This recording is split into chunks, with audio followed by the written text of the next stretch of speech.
Why does my blood thus muster to my heart, making it both unable for itself and disposing all my other parts of necessary fitness?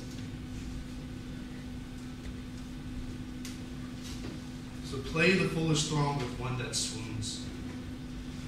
Come all to help him, and so stop the air by which he should revive.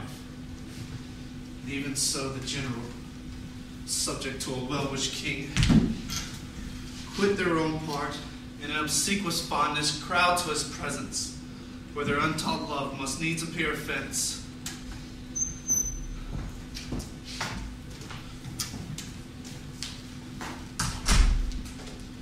How now, fair maid?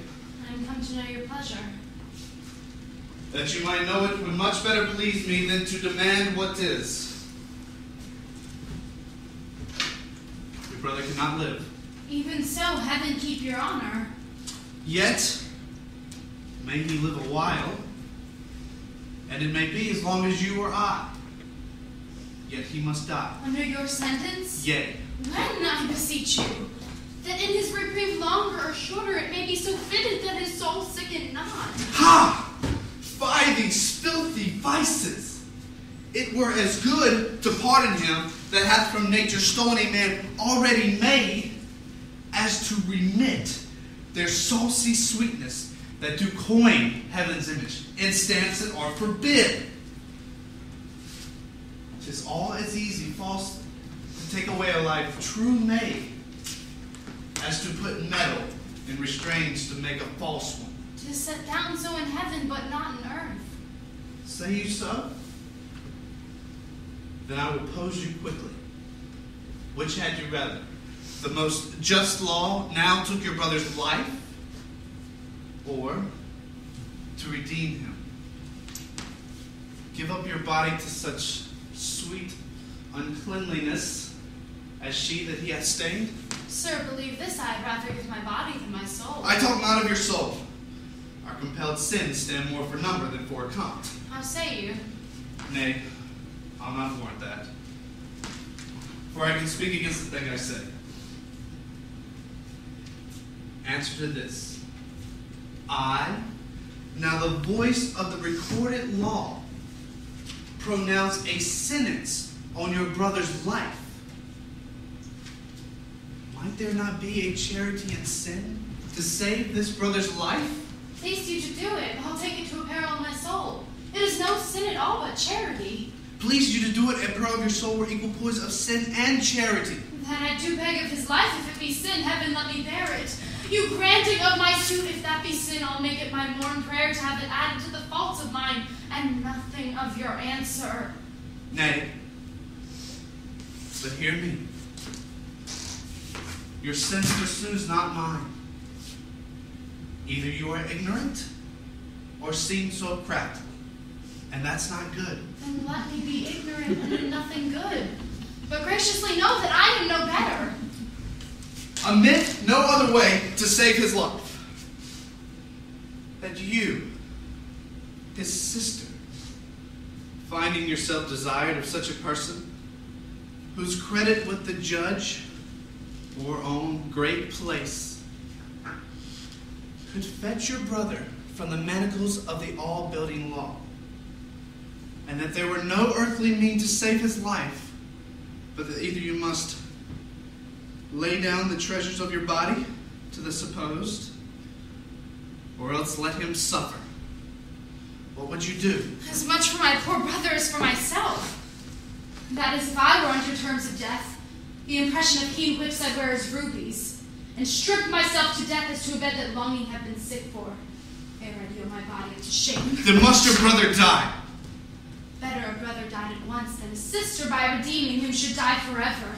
Were not you then as cruel as the sentence which you have slandered so? Ignominy and ransom and free pardon are of two houses. Lawful mercy is nothing kin to foul redemption. You seemed of late to make a law a tyrant, and rather prove the slighting of your brother a merriment than a vice. Oh, forgive me, my lord, it all falls out. To have what we have, we speak not of what we mean. As something to excuse the thing I hate for the advantage that I dearly love.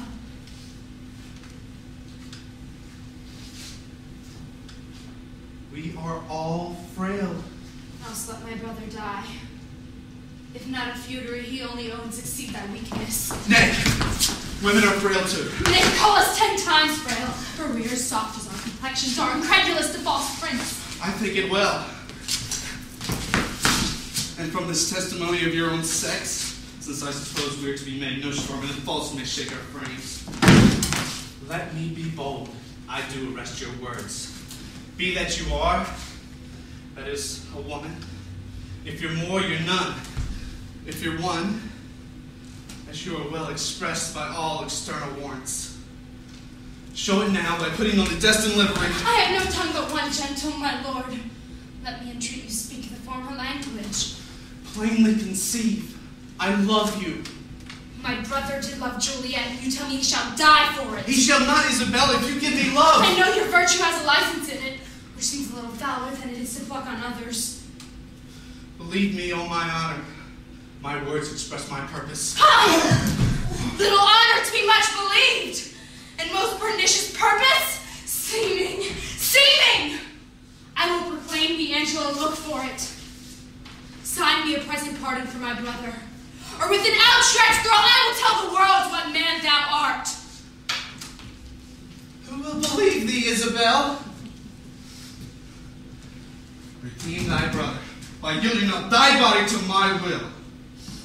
You must not only die the death, but thy unkindness shall his death draw out to lingering sufferance. Answer to me tomorrow, or by the affections that guide me most, I will prove a tyrant to him. As for you, say what you can. My false overweighs your truth.